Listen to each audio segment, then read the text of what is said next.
Good day, family. I am so grateful to have you here in this moment, in this time, right now with me. I am so excited that we are able to experience and open the gift of the present, the present that has been allowed for us to enjoy together, to grow together, and to nourish each other and pour into you that which has been poured into me through this platform. I am Jashana Drake, and I am the vessel that is here for your spiritual consulting and spiritual empowerment education. And I am so grateful to be here on this platform to deliver to you that which has been spoken and given to me so that you can hear the voice of God and so that you can recognize the power, the great I am that is in you and operating in you, and so that we can rise to our higher selves and operate through our higher consciousness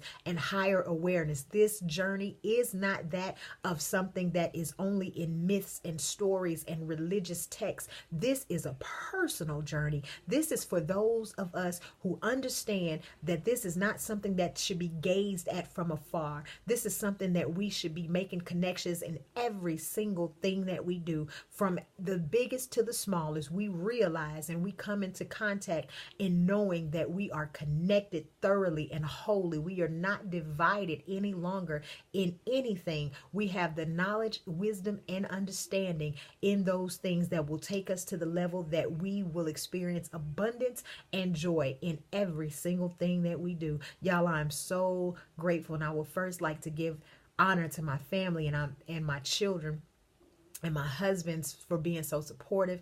Once again, I'm at home. I am not in a studio. So if you hear life happening, that is what it is. I am so grateful to be in this moment to share with you. And as we do with every session, I will first like to ask you the questions of how have you been noticing your growth? We understand now that it is no longer our goal to be close to God. We know, we have a knowing, and we rest in the fact that we are connected to Mama Spirit, to Father Thought, and to our Christ consciousness. We understand that we have a higher awareness. We understand that we have wisdom and comfort in these things. We understand that we are guided and we are going on the cyclical spiritual journey, and that we are enjoying this journey. And we understand that every thought that comes is a creative thought that's coming strictly from the Father and the great creator that is. And we understand that we are because it exists, and I am because you are, and you are because I am. So how have our walks been? Literally, how have every step we've been taking? Have we been taking royal steps? Are we walking as if we have every ancestor that came before us behind us? Are we walking with our heads up high, our shoulders back? Are we walking in authority? Are our heads exemplifying the radiance of the sun? Are our heads pointed towards that which gives us energy, that aspect of the Creator that gives us life? Are we walking towards that wonderful light? Are we understanding that when we are experiencing the day, that the day is whole, and that every single part of the day is necessary for us to grow in, and it's necessary for our enlightenment and our growth? Are we understanding that? Are the words that are coming out of our mouths fruitful? Are we producing fruit with the words that we say?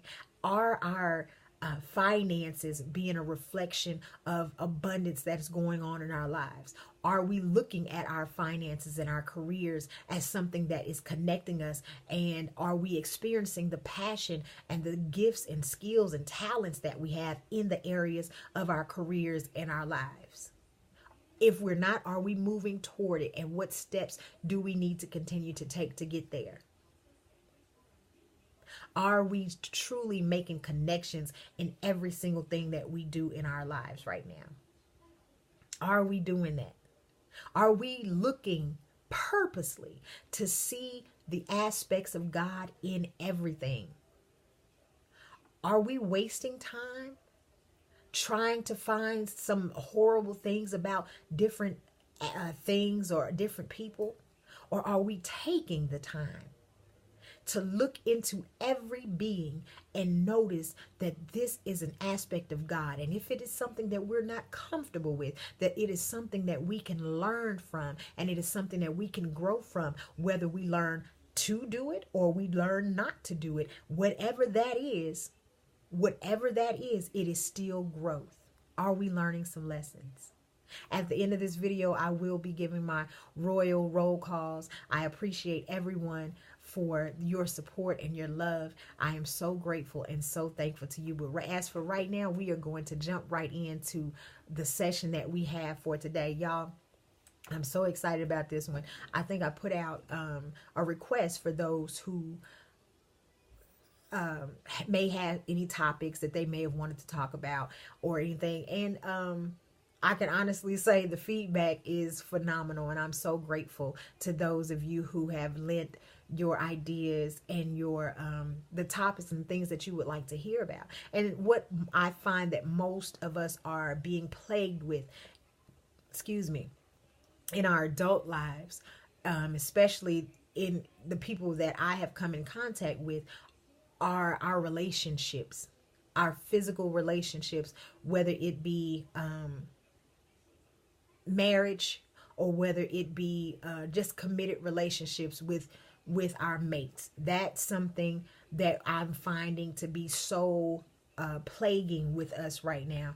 And for this session, we are going to address these certain issues, but we're going to look at it from a new Nia perspective, and we're going to get some empowerment from that. So this title is Getting What We Will, Not What We Want. How to get what we will and not what we want. Any action is a process, a progression, or course of will, thought, and spirit. Word and action being carried out through us. How we get anything we want is through this process. This is the divine nature we have to co-create. We keep attracting what we want. We may say, this is not what I wanted. This ain't what I wanted. We keep attracting what we truly want, whether good or evil.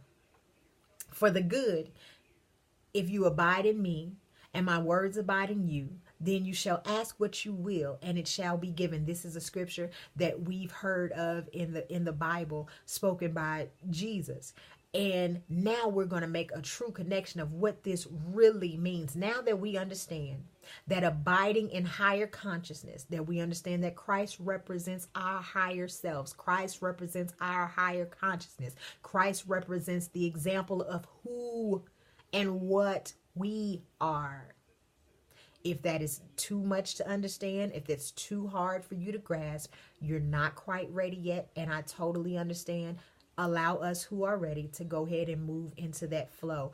Our will, which we found out is our mind, which is our determined purpose, what we are about. Understand this. Purpose is what we are about. And what we are about means what we are in the vicinity of and what is rotating or in spinning motion from place to place around us. Let me say that again. Purpose is what we are about. And being about something is what we are in the vicinity of and what is rotating or in spinning motion from place to place. I can't make this up, y'all. Look these definitions up yourself and you will find that everything that is being presented has a specific and a wonderful whole connection. Purpose is that which is rotating and in a spinning motion around us. Okay? Living in the divine nature of our higher self and in the connection with universe, which we learned was one sound and one turn. We have the ability to call for an answer, a back in return and of an oath. Let's get that real clear. When that scripture said, If you abide in me and my words abide in you, then you shall ask what you will and it shall be given. First, let's understand this. It did not say ask for what you want.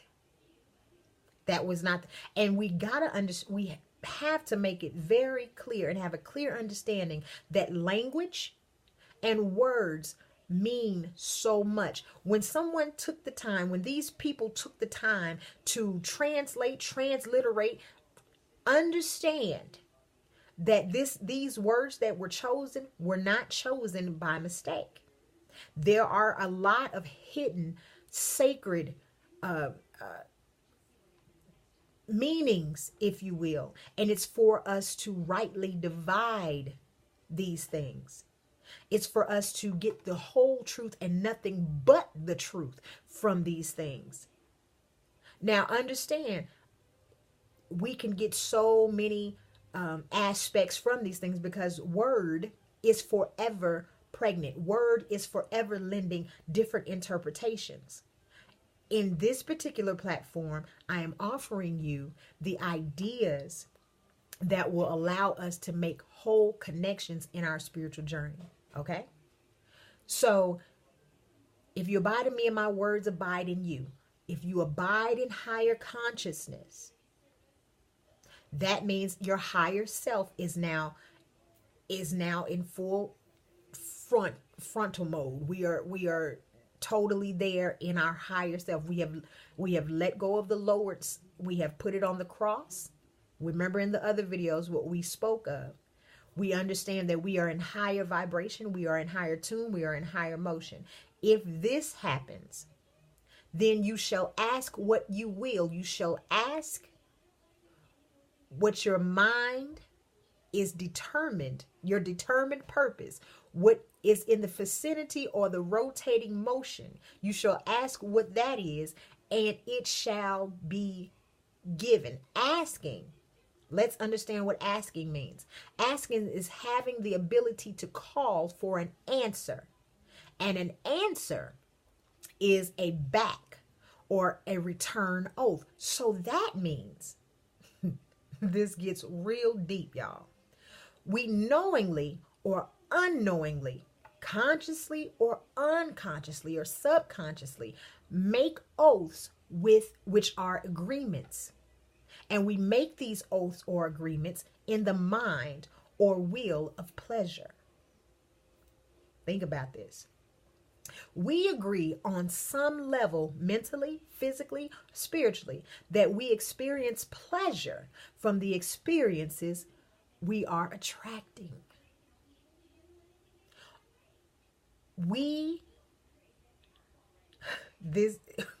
are so connected and we don't understand the power that we possess. We have been led to believe that we are in a fallen state, that we are just free willing it, and oh my goodness, I'm just letting things are just happening to me and I don't know how to do this. And then we try to combat these things with notions that we have no idea how to utilize properly.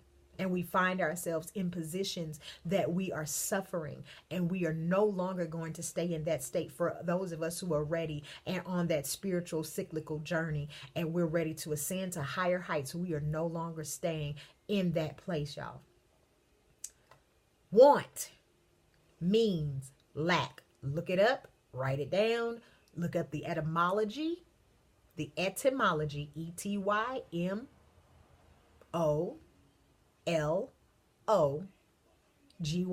etymology. It's the origin of words. The word want means lack. We continue to be led in this realm of want, which is producing the fruit of lack. Understand this. Need means compulsion, hardship, necessity. And the original meaning meant violent force. We are looking to create abundance in our lives from the will of need. So every time we say things like, oh, I need I need some more money. I need to be happy. I need someone who will make me happy. I need someone to love me. We are coming from the wheel of hardship, compulsion, and violent force. And if we think about these things, really, this is what happens when we attract those things that we have attracted to us through want and need. We tend to get emotionally violent when it doesn't come. We want to pull our hair out. We want to scream. We want to cry. We want to break down. We don't know how to handle the fact that we didn't get what we want. So we turn into babies, if you will. We turn into, we pick up a state and we put on us a cloak of disgust, and we put on us a cloak of, oh, it's so hard. How come I can't find a man? Ain't no good men out here. Ain't no good women out here. I can't find no woman that's no good. We put that on because we come from these particular mindsets. Yes, we are looking to create abundance from the wheel of need. How can we create abundance from these states? Yes, Universe One Sound in turn does provide what we need when we make the agreement and rotate with that. Understand, Universe One Sound One Turn is about balance. It's about balance and it's about wholeness. The universe is not trying to pick through, oh, well, it didn't really mean that. No, it didn't really mean that. That's not what's happening. That's not what's going on. Universe has laws. One Sound, One Turn has laws that it abides by, and it's up to us to understand and move within those things. So when we put out an energy, because Universe One Sound, One Turn is energy. When we put out things subconsciously and subconsciously and consciously, we get back what we at. That's why we hear those phrases being said to us, be careful what you ask for. If that were not a truth, we wouldn't see it happening so much. We wouldn't see the return of that. It's truth to that.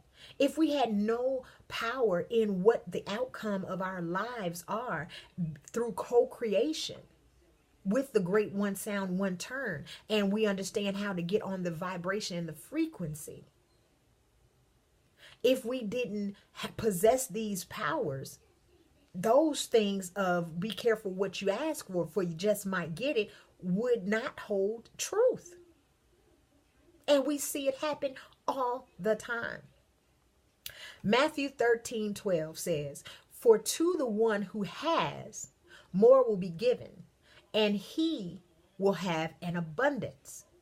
But from the one who has not, even what he has will be taken away.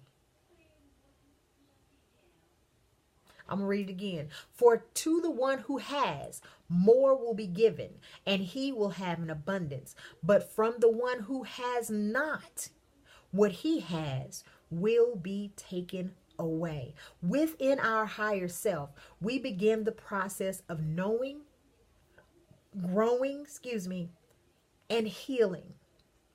We then rotate in motion and sound in tune with the One Sound, and Mama Spirit is able to influence the flow of our oaths or mind and produce the pleasure. And we will then practice with Father Thought the ability to knowingly attract like minds and experiences. I'm going to put my glasses on real quick. I'm going to say that again. When we rotate in motion and sound in the tune with the One Sound, and Mama Spirit is able to influence the flow of our oaths or our minds, the oaths that we make in our minds of pleasure, we will then practice with Father Thought the ability to knowingly attract like minds and experiences. Like means similar qualities, characteristics, and equal body. No matter what, we attract what and who We are. We may say in regards to relationships that, well, he or she was just wrong for me, and we will be in complete error. Why? During the process of action that we attracted he or she to us, we were in direct vibration with who they were at that moment. And they were in direct vibration of who we were at that moment. How we met was no coincidence. It was frequency and energy being put out. If you met them at the store, there are no coincidences in this great energy, this great universe, this awesome one sound, one turn that we're on. We're just off frequency when we don't understand certain things. So when you met him in the store, or you met him at the gas station, or you met him at the club, or you met him at somebody, your friend's house, or you met him online, whatever the case, it was still energy and frequency. There was still an energy driving you and him or to each other. That's how it goes. Are we understanding this? Or are we too afraid to understand this? Let's see, and let's gauge and see how far we're ready to grow. We have been out of tune for so long. We really operate in the notion of playing no parts in our creation of the things that we are experiencing. We thought we could fix him and her or her when we saw things come up that weren't pleasing to us at that moment. We were broken and never healed ourselves. If it was an abusive relationship on any level, whether mentally, physically, or spiritually, we attracted it. Understand this. It was because we wanted, if it was a violent relationship or abusive relationship, it was because on some subconscious level, due to the fact that we are a broken people operating in a broken state, in a broken world. Understand this. It was because we wanted discipline in some area of our lives and had no guidance on how to identify or gain the discipline. Let's think about this. So we internally suffered and on a subconscious level made an agreement and an oath. An agreement or an oath, however, whatever you want to call it. I've gave you two definitions so you can make the connection. We made that agreement to rotate in that particular frequency. And we decided to somehow attract that energy that we were putting out from not being healed or not having discipline. We attracted that to us because we weren't willing and we weren't in our higher selves to heal or deal with the pain. Do y'all understand what I'm saying? So just as an example, let's just say, perfect example. Let's say we are, as women, even men, I'll just say we are dealing with physical attributes about ourselves that we are not happy with. Let's deal with the most common one is weight. So we're overweight and we don't have the discipline necessary to obtain the figure that we would like to have. Okay. So on that level, because we're not choosing to deal with it and we're not choosing to heal, we're putting out an energy that says, okay, I need some discipline. I need somebody to love me because I don't love myself. I don't know how to get myself together. And so that energy is coming out. We may not say it, but it's the energy that's coming out. It's the feelings that we feel. Nobody else gonna want me. Don't nobody want me the way I look. And so that energy attracts the person who is in that same frequency. And they're looking because they don't have certain disciplines within themselves either. So they're attracting you.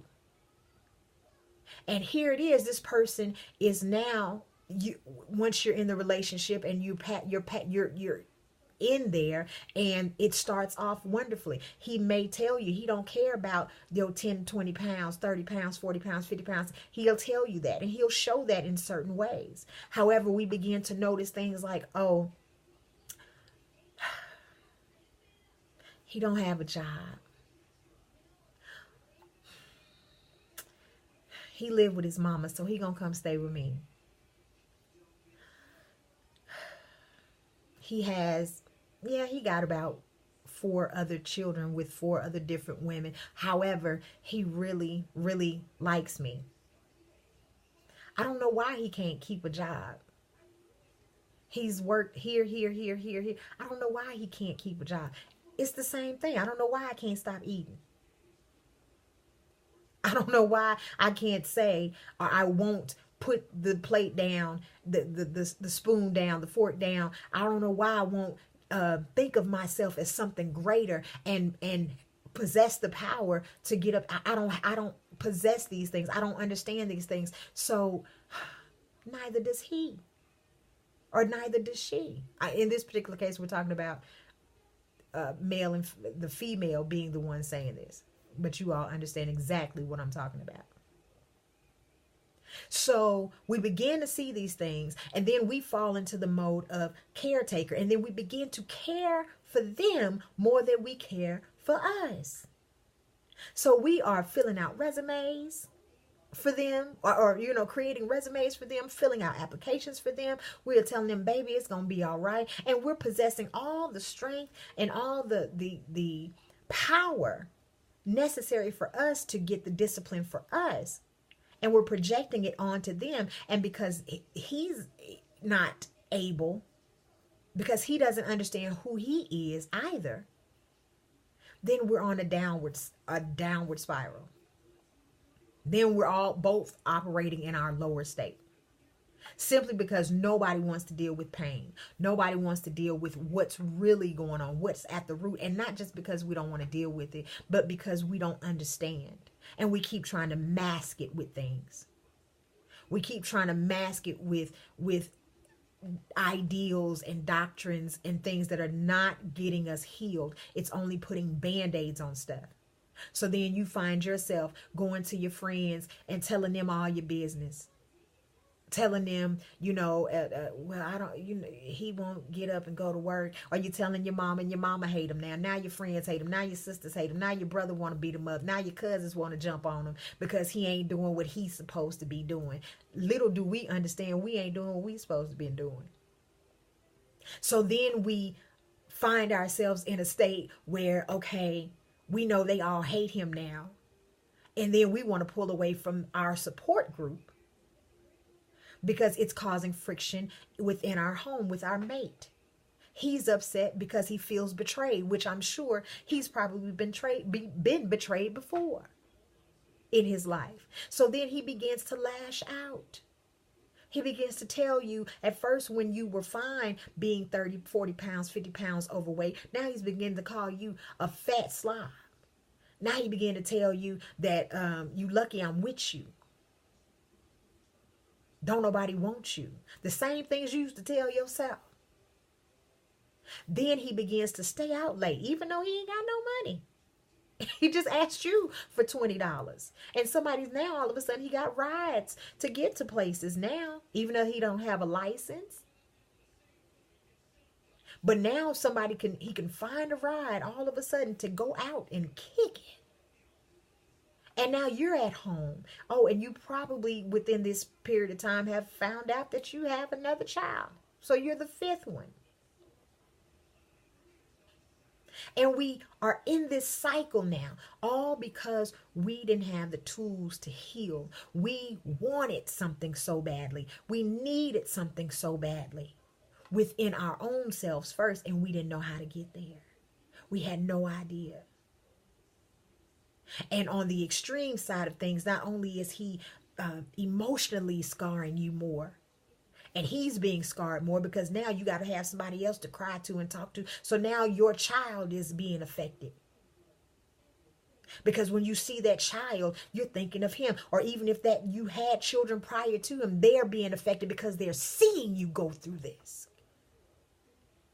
They're seeing mama be broke down. They seeing mama go all out for this person outside of herself, not just because it's him, but they're not seeing you take care of you. They're not seeing joy. They're not seeing happiness being from the inside of you, and they're seeing you put up with things. They're seeing us deal with things that we should not have to do. And what is that teaching them? That's teaching them to lash out, because now they're angry. Now they're upset. Now they're picking up habits. And do we see the connection that's being made? That every single decision that we make, there is a reason that we have to be mindful and that we have to heal, y'all. It has an effect on every single thing in our lives. So now we find ourselves holding our tongues because we don't want to be alone. We don't want him to leave. So we don't say nothing. We don't even say, well, babe, did you call and check on that job? Because we don't know what he gonna say or what he gonna do. And we don't want him to leave because we don't know why he say, I told you so.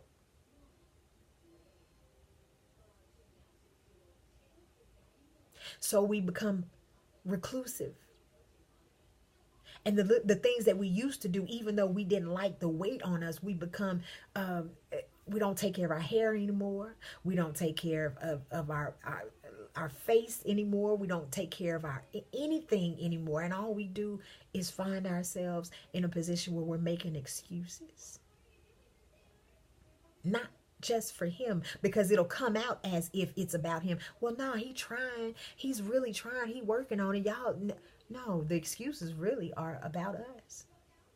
I'm trying. I'm working on it, but we don't know how to turn it on us because it'll hurt even more. We feel. It'll be even more pain to dig up the fact that we made these decisions.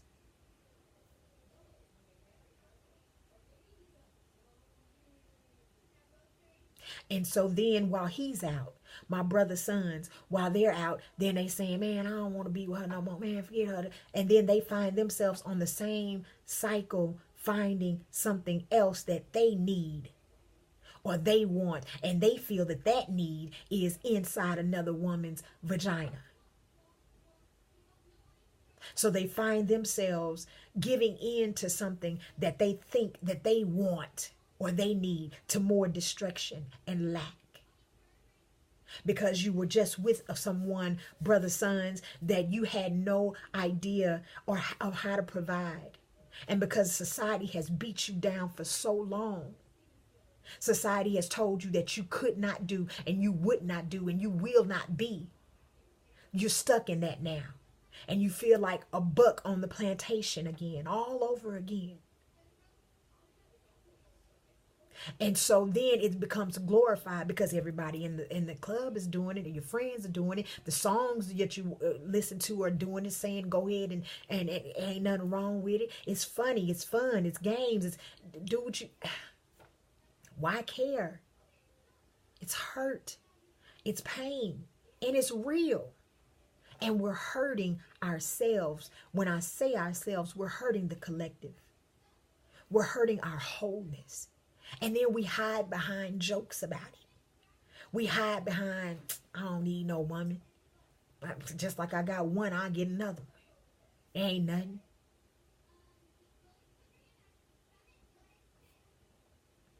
It's hurtful.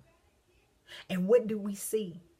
We saw, for most of us, especially for our brother's sons, we saw and we're seeing and we're finding ourselves in the exact same position as we were when we were little, as young men, witnessing our mothers. The pain that she was going through. Because y'all, we in some deep stuff in our communities. Especially. I'm not saying that no other communities go through, because white people go through it, Chinese people go through it. If they're in a broken state and a broken society, they're going through it, especially if they're over here. But I can only speak on that which I know. And so we find ourselves reproducing the same lack. And we find ourselves, brother, sons, sitting there looking at mama, crying, and making an oath saying that you ain't gonna go through this. But you had nobody to teach you how not to go through it. And so that hurt and that pain that you saw your mama go through, and that most of my brother's sons had to experience mama lashing out on them because of what she was going through. And so you became the punching bag, or you became the little nigga. You ain't nothing but a punk. You just like your daddy. What punk? And then you saw mama take on a role that was scary. And you said you ain't want to be hurt like that by no woman. And you find yourself at the age, your adult age, being that little boy, where all your dreams and aspirations are crushed when it comes to having a family and being a father, a provider. It's crushed now in the inside, but you still want to try. You still want to give it a go. And you find that very first love, the girl that you love, your very first crush. And then she ends up breaking your heart because she has no idea on how to date.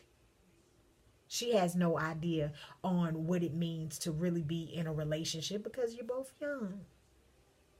But for you, it represented something totally different. Y'all, we got to grow. We got so much work to do.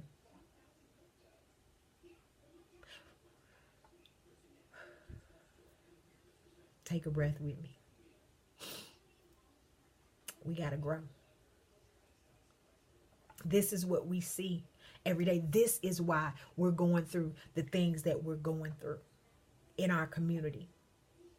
This is why you can walk into any elementary, not just high school. You can walk into elementary school now and see the pain and the hurt on these babies. Why would a first grader have to be sent in a hallway? Because he's so mad and so angry and don't nobody know where this anger and wrath is coming from. He got something on his mind. He got to figure out if mama and daddy or mama and boyfriend going to be arguing and fussing when he get home. Is mama going to be mad and when she pick him up, is she going to be on the phone cussing and screaming and going off and talking about the man in her life? He got to be tough. He got to be strong. When he should be dreaming about being a good father. He should be seeing examples of that, but we haven't provided. Why are young girls saying phrases like, what you looking at? Don't look at me. That is one of the biggest things that our community, you don't hear other cultures saying, don't look at me. You can't control nobody's eyes, but for some reason, in our community, that is a huge thing. And you hear young girls, what you looking at? She was looking at me. She was looking at me like she had a problem. Not only do you hear a 7-year-old say it, but you hear a 17-year-old say it. You hear a 27-year-old say it. You hear a 37-year-old say it. 47, 57, 67. What's wrong? You don't want them looking at you because you hurt. Because you don't like what you see in the mirror. It's truth. We can say it all day long. We can say that, no, I love myself. No, we don't. Because we have no idea what it means. We've been hurt so bad.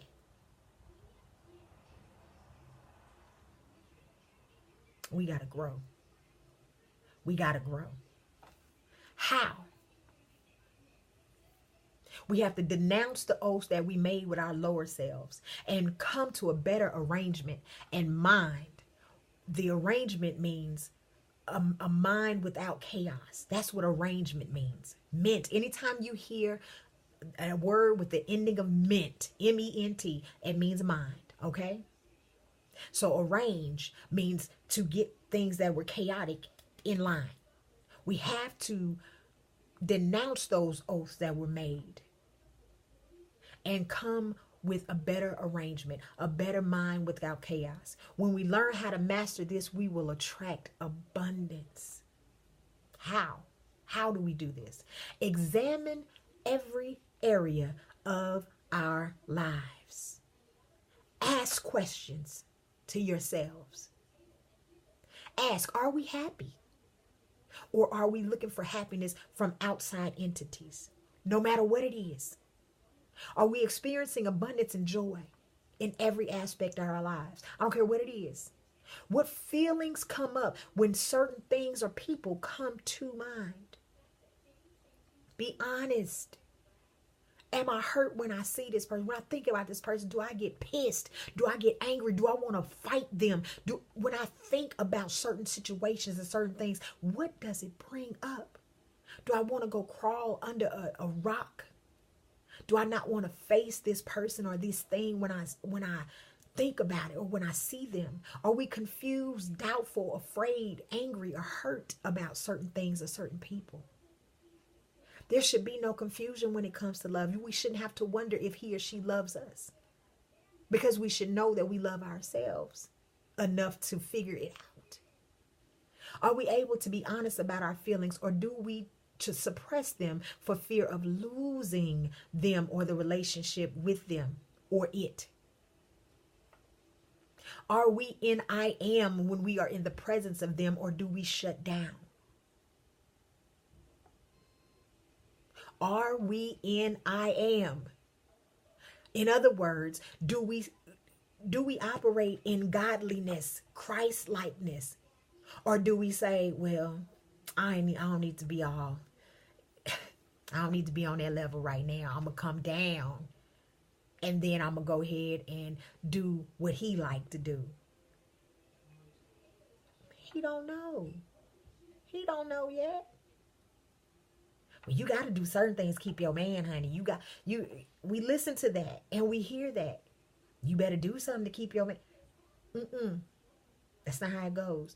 Hurt people don't need to do the same thing as another hurt person. We got to grow. Do we feel guilty when it comes to thoughts or being honest about our feelings? If I say this, then he might feel like he did this to me.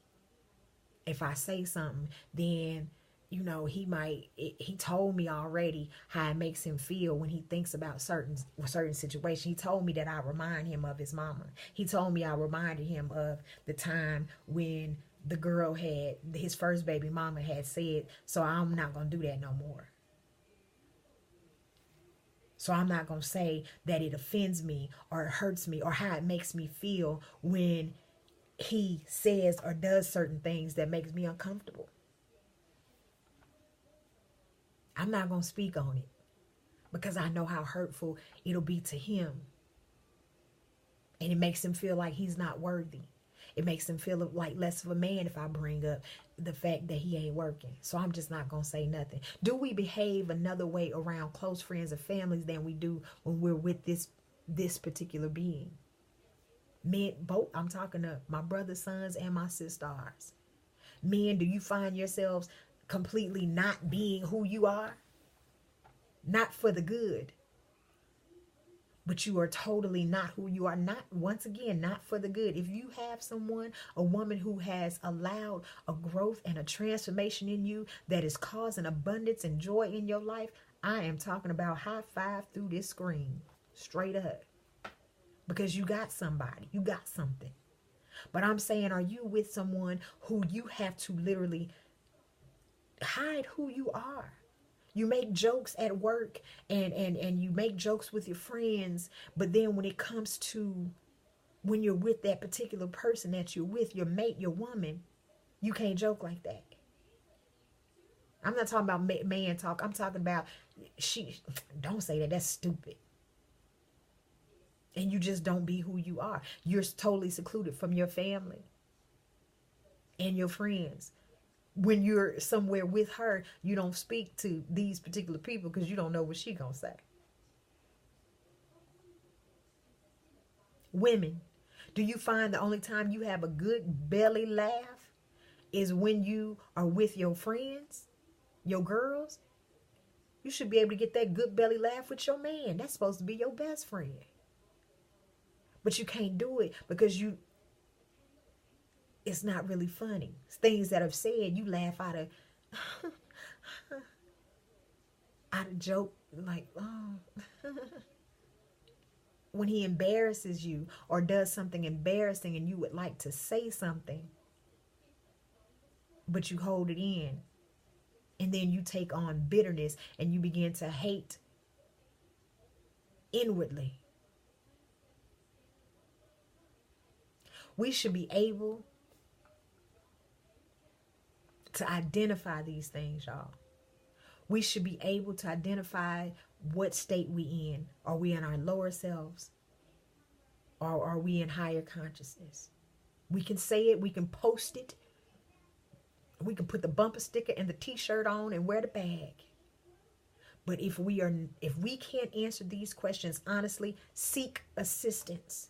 And I say this earnestly. Seek some assistance. Someone who you can be honest and open with. Someone who you can really talk to. Someone that you respect. Not someone that's going through the same thing. You don't need to talk to Sally Sue, who is going through exact same thing you do. And on Saturday, Thursday, Friday night, Saturday nights, y'all both on the phone trying to compare notes on which man messed up most or more. And then you got to hurry up and get off the phone because he's walking in the door. Or you don't need to confide in Lisa, who is secretly upset because she does not have someone. So all the time she is constantly downgrading your relationship and not offering any empowerment to heal. Well, that's why I'm single, girl. I'm out here. And she out here making herself even more wounded. Because she got man after man after man after man after man. Yeah, she got her. She ain't got no children. And she got her own, she got her place, got a nice car, a nice career, but broken, just as broken. Because here she is now, she making $80,000. She doing it. She the boss. She got the red bottoms and all that kind of stuff. But now she's doing so much that what can a man do? Except for something sexual. What can he do? Man's looking at her now like, I ain't got to do nothing. That's where the songs, I got an independent chick. And that's what our community has come to. If she ain't bringing this to the table, I ain't got nothing. Men have lost the whole scope of how to be providers. It ain't about, it used to be pride in a man. When he knew that he was providing a house and paying bills, there was pride. Because this represents his manhood, his masculinity. There's nothing wrong with working together. That's not what I'm saying. You have a goal that both of you are trying to attain. Work toward that. That's not what I'm saying. But now we're living in a society where you got two separate accounts. And he don't touch my money. I don't touch his money. He don't know my account number. No. I ain't gonna never do nothing like, no. He ain't gonna never get my money. This is not our culture. This is not our way.